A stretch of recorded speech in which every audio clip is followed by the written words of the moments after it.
sommaire de cette édition, la Fondation Kaidan à pied d'œuvre dans la sensibilisation sur l'entrepreneuriat. Dans le cadre de leur caravane, les PDG de Bloomfield Investment Corporation et Cofina galvanisent les jeunes de l'EMPT, l'école militaire préparatoire technique. Nous parlerons de santé dans ce journal avec le Fonds des Nations Unies pour la population qui fait don de 664 kits d'hygiène menstruelle aux jeunes filles élèves de la Direction régionale de l'éducation nationale de la commune d'Abobo. Merci de renouveler votre fidélité au journal de Business 24 Africa. Mesdames et messieurs, bienvenue. Communiquer la flamme d'entreprendre aux plus jeunes, c'est l'objectif visé par la Fondation Kaidan à travers sa caravane sur l'entrepreneuriat. Cette deuxième étape de la caravane s'est arrêtée à l'UMPT, l'école militaire préparatoire technique située dans la commune de Bingerville. Les PDG de Bloomfield Investment Corporation et Cofina ont challengé les enfants de troupe tout en leur communiquant des valeurs de travail. On en sait plus dans cet élément de Betty Kwaku et Tima Traoré. Entreprendre n'est pas une compétence innée, mais une compétence acquise. C'est le message porté par la caravane de l'entrepreneuriat aux enfants de troupe de l'EMPT, école militaire préparatoire technique de Bingerville. Selon l'initiateur, la Fondation Kaidan, cette caravane est l'occasion pour les plus jeunes de s'inspirer des modèles de réussite afin de s'insérer dans le tissu social. Prenant la parole, Stanislas Zézé, PDG de Bloomfield Investment Corporation, a présenté l'entrepreneuriat comme l'essence du développement d'un pays. Pour lui, on ne crée pas une entreprise pour devenir riche, on la crée pour répondre à un besoin.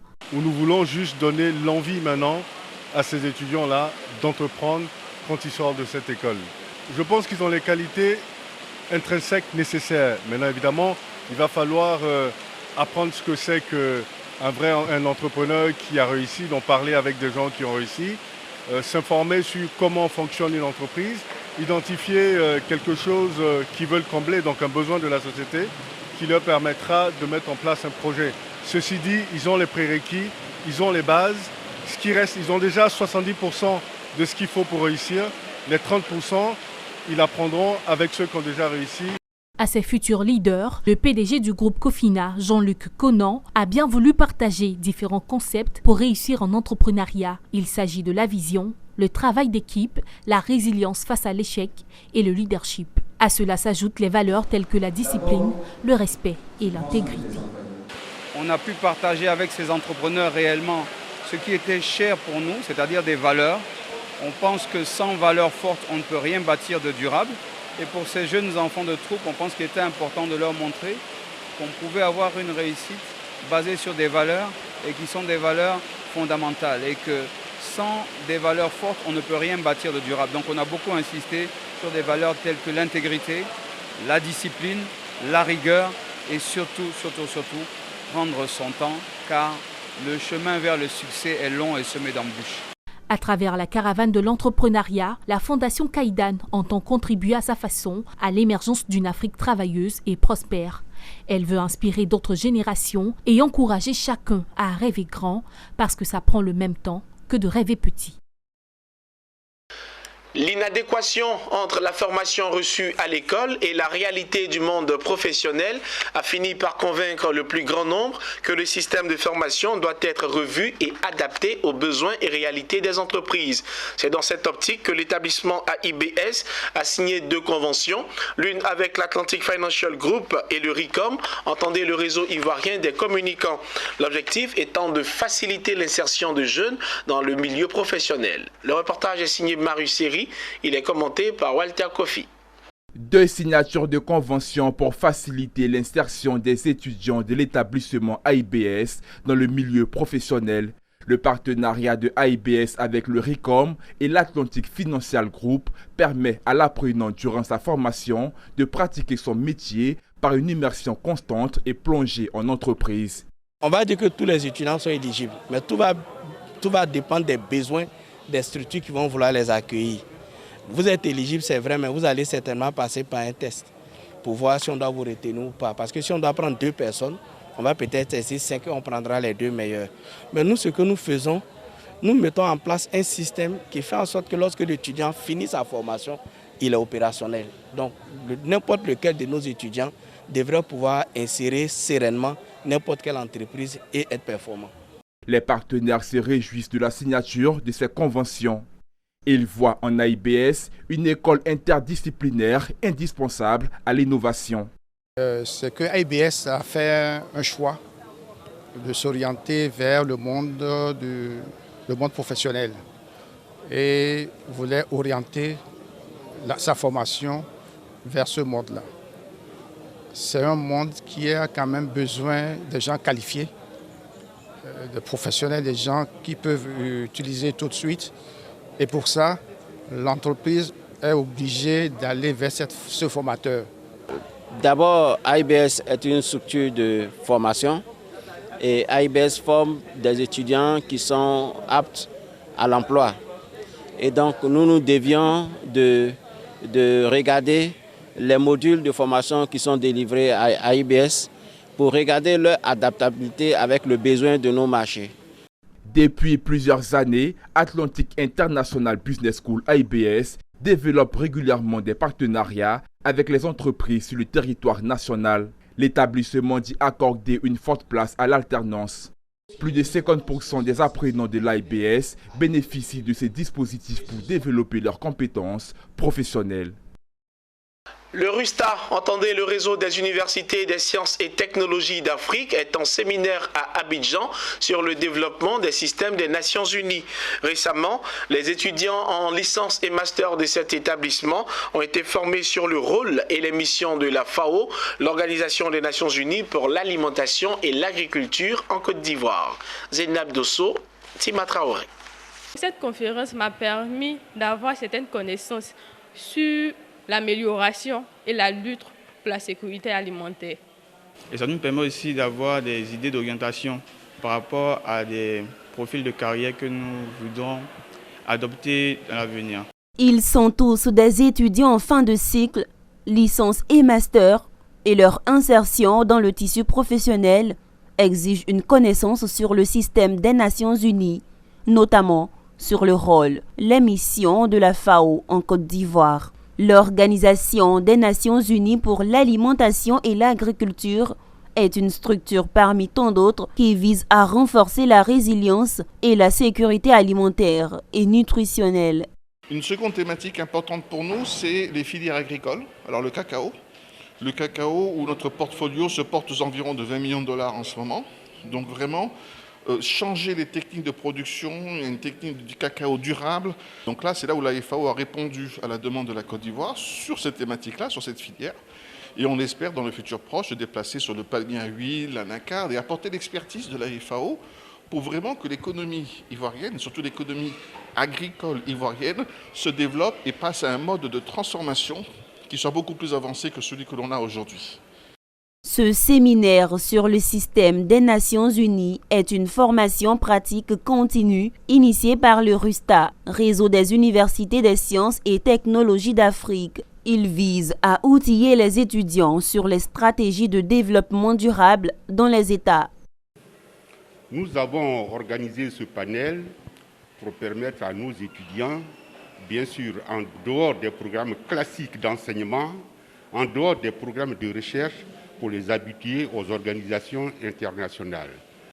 Depuis sa mise en place en 2009, le réseau des universités des sciences et technologies d'Afrique, RUSTA, s'est donné pour mission de former des futurs dirigeants d'institutions et d'organisations.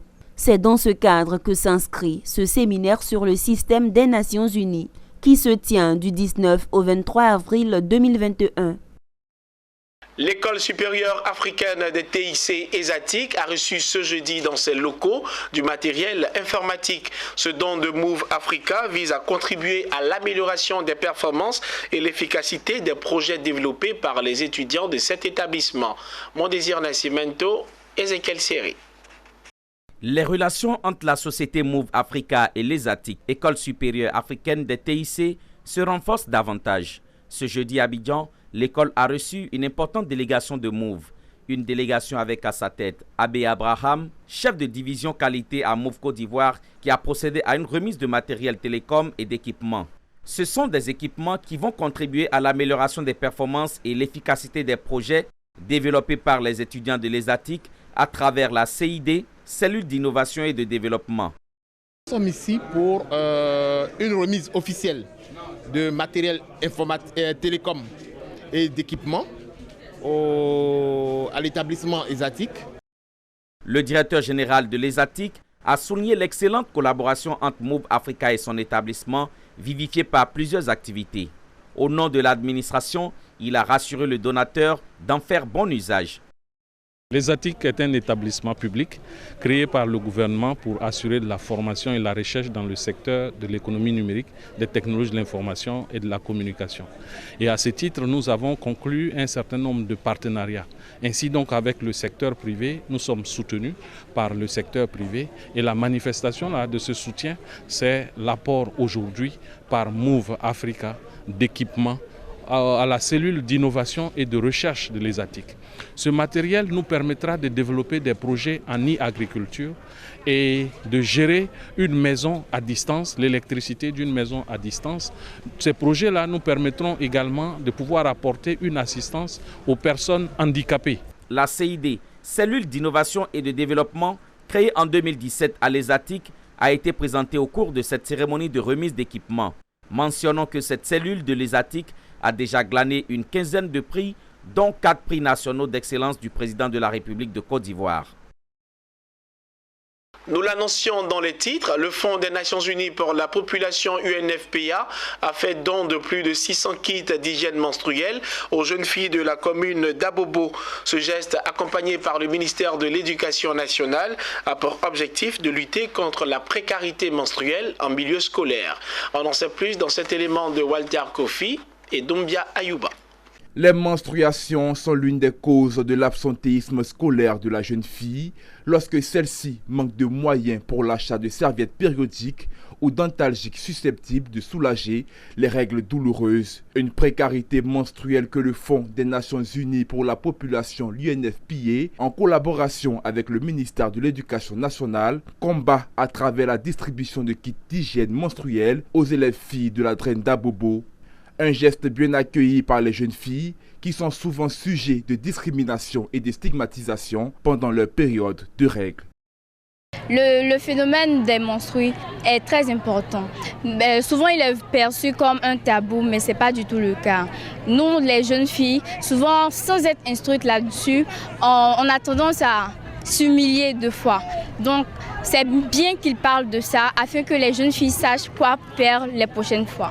C'est une initiative très importante que nous saluons.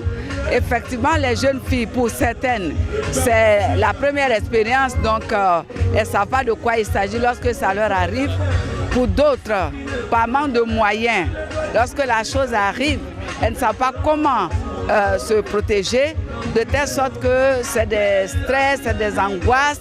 Les autres aussi qui sont autour, parce qu'ils ne savent pas, se moquent et tout cela peut ralentir la volonté de la jeune fille lorsque cette période arrive au niveau des études. En plus de contribuer à la lutte contre le décrochage scolaire des jeunes filles, l'UNFPA a initié des campagnes de sensibilisation sur les menstruations à l'endroit des populations et organise des formations sur la fabrication de couches hygiéniques.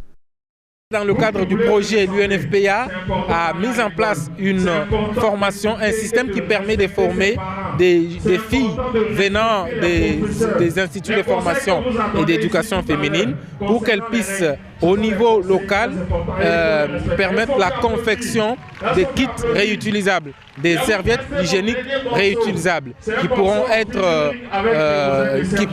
rendues disponibles à un coût accessible à la bourse des filles, des cibles sur lesquelles nous intervenons. Notons que cette campagne de lutte contre la précarité menstruelle en milieu scolaire rentre dans le cadre du projet Droit à l'éducation inclusive et maintien des filles à l'école, financé par le Canada et mis en œuvre conjointement par le ministère de l'Éducation nationale et l'UNFPA. Après Abobo, l'UNFPA entend mettre le cap dans d'autres communes d'Abidjan et à l'intérieur du pays pour continuer la distribution de kits hygiéniques menstruels. La MUPE-MENETSI, entendez la mutuelle des personnels du ministère de l'Éducation nationale, de l'enseignement technique et de la formation professionnelle, est à pied d'œuvre pour le bien-être de ses adhérents. Seulement, voici que 2 de ces produits font objet d'incompréhension au sein de la mutuelle. Récemment, à Yamoussoukro, un atelier a été organisé pour débattre sur le sujet. Les délégués des 36 directions régionales de l'Éducation nationale ont pris part à la rencontre. Suivez.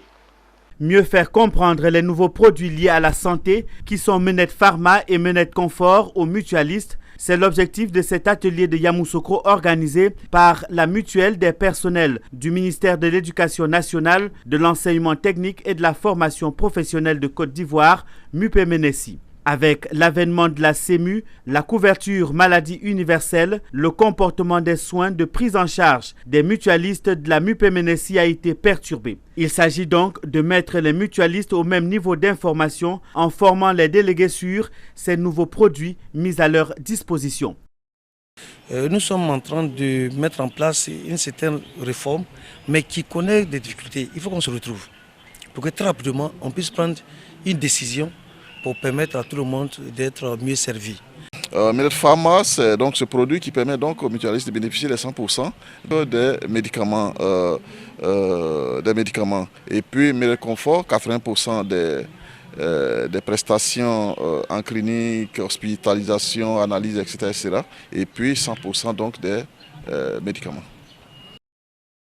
Après près de 5 heures d'échanges et d'explications, il ressort de cet atelier que le déficit de communication lié aux messages véhiculés pendant la première phase des souscriptions a engendré de nombreuses difficultés dans les prestations. Les échanges ont permis au conseil d'administration et à la direction exécutive d'opter pour une phase transitoire de 3 mois au cours de laquelle tous les adhérents au régime de base bénéficieront à nouveau des 30% sur l'ensemble des 3600 médicaments de l'ancien panier de la MUGEFSI comme cela se faisait initialement. Cette période permettra aux mutualistes de faire leur migration vers les nouveaux produits Menet Pharma et Menet Confort pour ceux qui le désirent. Mais après cela, le régime de base reprendra son panier actuel qui est de 2008 médicaments pris en compte par la MUGEFSI à travers le RCO, régime de base complémentaire obligatoire. C'était un élément signé Charles Kouakou, commenté par Pierre Tebeu. Direction le nord de la Côte d'Ivoire, plus précisément dans le département de Ouangolodougou, où le club socioculturel de Diawala a organisé la 4e édition du festival du Korogué des Savanes, dénommé FECOSA 2021. Il s'agit d'un rendez-vous culturel qui est un espace de mise en avant des richesses culturelles de la localité. Cette 4e édition avait une note particulière avec la participation des troupes artistiques venus du Burkina Faso et du Mali. Walter Kofi, Ouattara Daouda. Le département de Ouangolodougou dans toute sa richesse et diversité culturelle.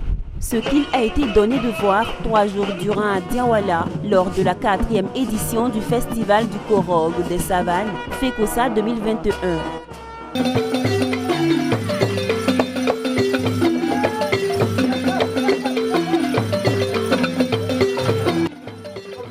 Danse au balafon, cuisine traditionnelle, exposition d'objets d'art, chants traditionnels, jeux de proverbes, contes, une nuit artistique, moderne et traditionnelle, un programme riche qui a tenu en haleine un public venu de toutes les contrées.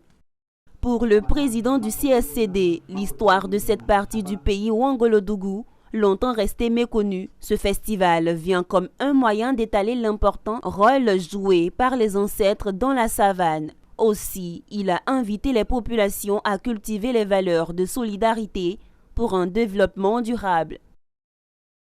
La chefferie de Niélé, fondée en 1711, devient un vaste carrefour d'affaires. Son peuplement se fera très rapidement. Face à une domination du royaume de Kénédougou dans l'actuel Mali, la chefferie de Niélé se transformera en une base militaire d'autodéfense dans un premier temps, avant de devenir une puissance dans l'Interland ivoirien. Le festival du Korogue des Savanes FECOSA 2021 avait pour parrain le ministre de l'Enseignement supérieur et de la Recherche scientifique, le professeur Adama Diawara.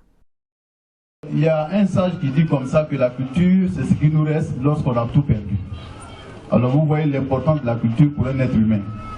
Raison pour laquelle je félicite le comité d'organisation, parce que vous faites de ce festival-là un vecteur de promotion de notre culture. Je crois que notre Diawola natal a besoin d'une telle organisation pour être vue sur le plan national, sur le plan culturel, parce que Diawola en lui-même regorge beaucoup d'activités culturelles. Cette 4e édition des festivités marquant le Festival du Korok des Savanes FECOSA 2021 avait une note particulière avec la participation des troupes artistiques venues du Mali et du Burkina Faso, 2 pays frontaliers, visant ainsi la promotion de la culture sous-régionale.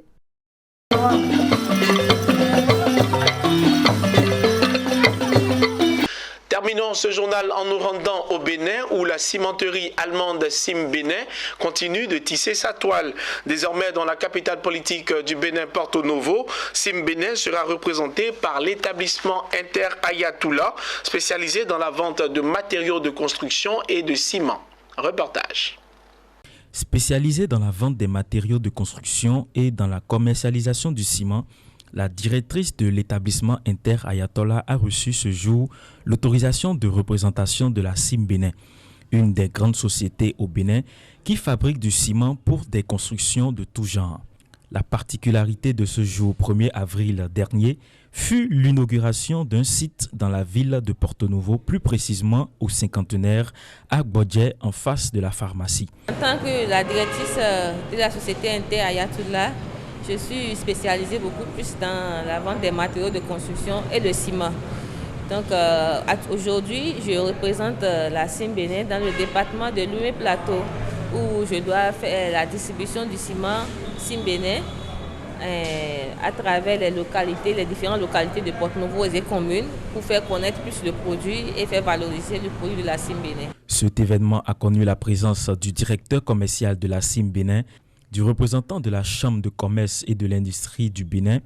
Parents et amis étaient aussi présents pour soutenir la promotrice. Sim Bénin est une société qui appartient au groupe Heidelberg Cement. C'est une société allemande qui est présente dans 13 pays en Afrique. De façon générale, le produit qui est commercialisé sur le marché pour le grand public est le CPJ 35, que nous appelons également le CM2 32.5, que vous pouvez voir ici dans ce magasin juste derrière moi. Nous avons décidé d'accompagner notre chère cliente parce que nous avons vu sa motivation, nous avons vu sa ténacité à tenir justement sur un marché qui est très difficile, la vente de ciment, et plus précisément à Porto Novo. Et nous avons la conviction qu'avec elle, les ventes vont se développer dans la zone. Tout en offrant un produit de qualité Made in Benin qui satisfasse la clientèle, voici la mission de la dite structure. Ce journal prend ainsi fin. Merci de nous avoir suivis. Bonne suite de programme sur Business 24 Africa.